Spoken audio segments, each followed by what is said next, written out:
The winter of 1937 brought a chilling season, where the water seemingly turned against the fishing crew. 4 men sat on the loch, surrounded by a silence so heavy it felt like physical weight. A strange vibration began to hum through the boat hull, a rhythm unrelated to wind or engine. They watched surface tension break, realizing something ancient was rising from the deep trench to meet them. Before we dive into the deep, please hit that like button and comment with your country now. Ewan MacLeod was 23 years old, serving as the youngest crew member aboard the fishing vessel Morag. They operated out of a tiny stone hamlet located on the western edge of the dark loch. The sky above remained a solid ceiling of clouds, blotting out the stars and the moon alike. Angus, the skipper, was a mountain of a man with a grey beard and hands of steel. Callum possessed a calm stability, checking the weather often and testing every rope with a new suspicion. Fergus was the noise in their silence, armed with stories from the brutal trawlers of the East. The crew shoved off from the jetty just as the setting sun finally gave up the ghost. Fergus tweaked the wick until it burned with a steady amber resolve to illuminate the dark deck. They steered toward the deep channel, where the hills squeezed the loch water into a tight bottleneck. Silence out on the water has texture, amplifying the creak of an oar or an engine cough. Angus killed the motor, letting the Morag drift as the natural acoustics of the loch took over. The air held a tension and a static charge that made the hair on their arms stand. As they motored along, a dissonance crept in because the boat felt lethargic against a strange resistance. Angus claimed the deep trench caused twisted currents, but Callum felt a strange grip tighten on the line. A faint, low-frequency thud began, carrying a heavy, muffled beat that rose from the dark abyss.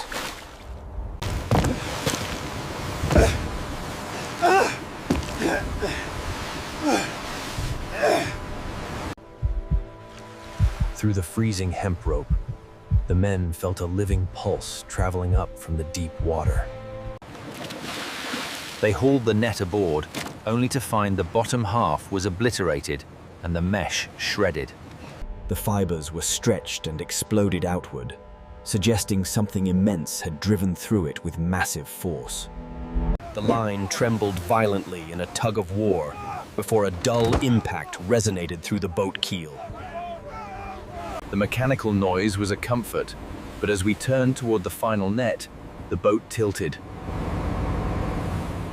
A slow, deliberate list occurred, as if a massive, unseen hand were pushing up on the hull. It corrected itself, but my stomach turned over just before a massive splash erupted behind us. We spun around quickly, watching as wide ripples expanded and faded into the heavy gloom surrounding us. Angus lied and said it was nothing, but Fergus whispered to me that it wasn't a fish. We reached the 4th net, where the float was dancing and jerking underwater in sharp, violent spasms. Angus insisted we check it, grabbing the hook himself and pulling until the line nearly ripped his arm. He braced and heaved against the humming rope, a low note of extreme tension before it snapped slack. Angus fell back while I hauled the net in fast, stopping breathing when it finally surfaced completely. It was shredded with huge gashes, and Callum said flatly that no rock or log does that. Angus stared at the destruction before finally saying, "We go home," and we turned the Morag around. The air felt pressurized, like the moment before a thunderclap, as I glanced back into the darkness. A broad shape darker than the water cut across our wake. looking long and impossible before vanishing. I said nothing, but the others felt it too. The unmistakable sensation of being hunted on the water. We motored toward the open water where the silence was deafening and Fergus had totally lost his swagger. Callum leaned forward, peeling the darkness, while Angus drove with his jaw set, refusing to acknowledge the abyss. 10 minutes later, the water changed, as waves grew long and oily, lifting the boat in slow rhythms. Callum noted it was a pressure wave from below, but Angus insisted it was risky to leave course. Another massive swell lifted us, not from wind, but displacement from below that was keeping pace with us. The next swell was closer, rocking the morag, and I felt that familiar, deep vibration in my boots. I looked back at the edge of the light, where water bulged like a massive submarine surfacing nearby. Fergus cried that he saw it rising, and Angus yelled for focus, but the water calmed deceptively. Then a loud whack hit the hull, ringing like a bell and throwing us completely off our balance. The engine roared as we surged, but the water behind us swelled into a massive, dark hill. Fergus gasped that it was chasing us, and Angus shouted falsely that it couldn't catch us in the open. He was wrong, as a long serpentine neck, smooth and wet, rose momentarily before plunging back down. The wake hit us, lifting the stern, as Callum's face turned to ash and I yelled for Angus. The water bulged again, higher this time, as the creature swam just below the surface, creating a hill. It was closing the distance rapidly, its back creating a moving wave as Angus bellowed to hold fast. The neck breached again closer, revealing dark skin shedding water, and a blunt, ancient head broke the surface.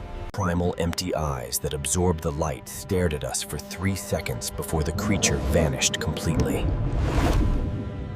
The resulting wave nearly swamped the deck as Fergus scrambled back, yelling that it looked right at us. Another hump rose on our port side, flanking us, and Callum realized it was steering the boat intently. The engine screamed, but the boat felt sluggish, dragged back by turbulence as Fergus whimpered it was under us.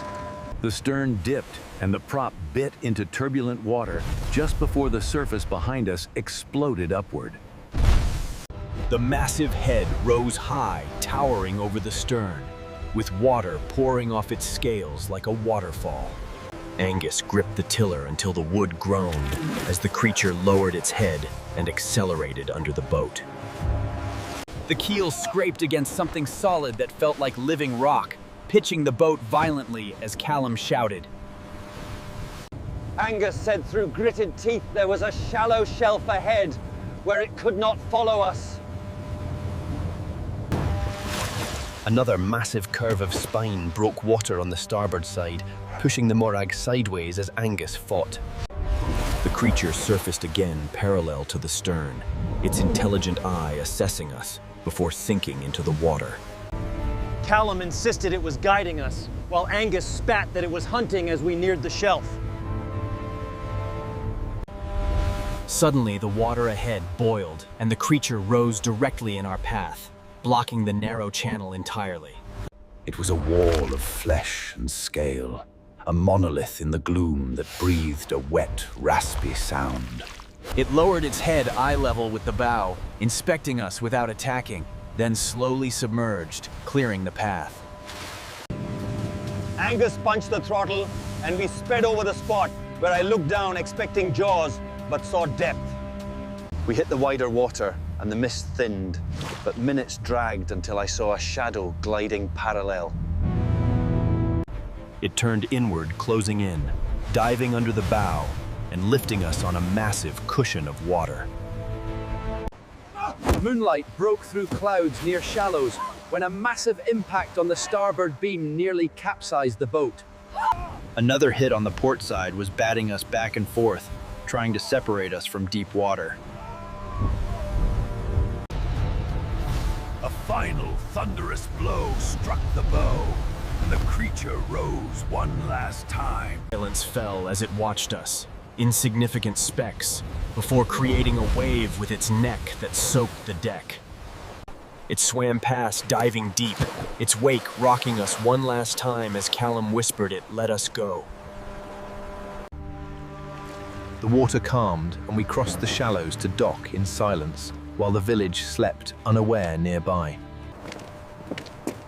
On the jetty, Angus muttered it was guarding something, or warning us never to go back to that trench. I looked back once at the loch, a sheet of black glass, knowing what waited long in the dark.